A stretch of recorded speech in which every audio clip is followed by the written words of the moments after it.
नगरपालिकेच्या स्वर्गीय बाळासाहेब ठाकरे जलतरण तलावाची वाढवलेली फी कमी करावी अशी मागणी नगरपालिकेचे विरोधी पक्षनेते हिरालाल चौधरी यांनी सर्वसाधारण सभेत केली। फी कमी न केल्यास तीव्र आंदोलनाचा इशारा त्यांनी दिला।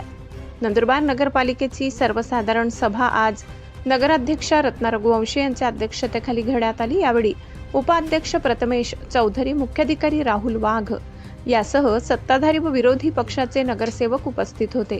यावेळी स्वर्गीय बाळासाहेब ठाकरे जलतरण तलावाच्या वाढी संदर्भात विरोधी पक्षनेता हिरालाल चौधरी यांनी प्रश्न उपस्थित केलाय।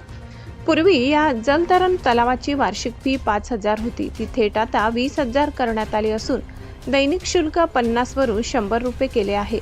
ही वाढ अन्यायकारक असून मूळ उद्देशाला हरताळ फासणारी असल्याचा आरोप त्यांनी केलाय।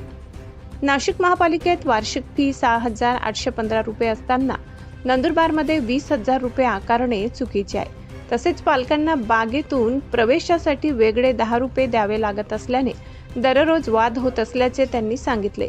ठेकेदाराने परवानगीशिवाय फी वाढविली का? ठराव क्रमांक 7ची माहिती दिली नाही, त्याला आमचा विरोध असल्याचे चौधरी म्हणाले। हा विषय पुढील सभेत आयत्या वेळेस घेण्याचे आश्वासन नगराध्यक्षा रत्नाताई रघुवंशी यांनी दिले। तलाव संदर्भात बोलायचं म्हटलं तर मागच्या जून महिन्यात सर्वसाधारण सभेत एक ठराव केला होता। मी आपल्याला एकदम जबाबदारीने सांगतो की एका ठेकेदाराला हा ठेका दिला होता।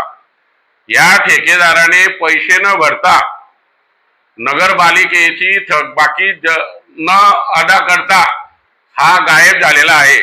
याला सर्वस्वी जबाबदारी संबंधित अधिकाऱ्यांची आहे आणि तसा ठराव सुद्धा झाला होता की जबाबदार अधिकाऱ्यांवर कारवाई करावी। तो सुद्धा जबाब मी आज सत्ताधाऱ्यांना विचारला की जे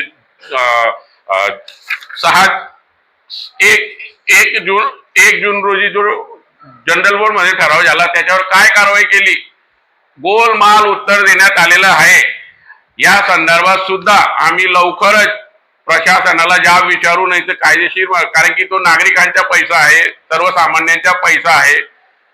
तो ठेकेदारावर रीतसर फौजदारी गुन्हा दाखल करून पैसे वसूल व्हावेत आणि नसते झाले तर ह्या अधिकाऱ्यांकडून वसूल करण्यात यावा अशी आमची मागणी आहे।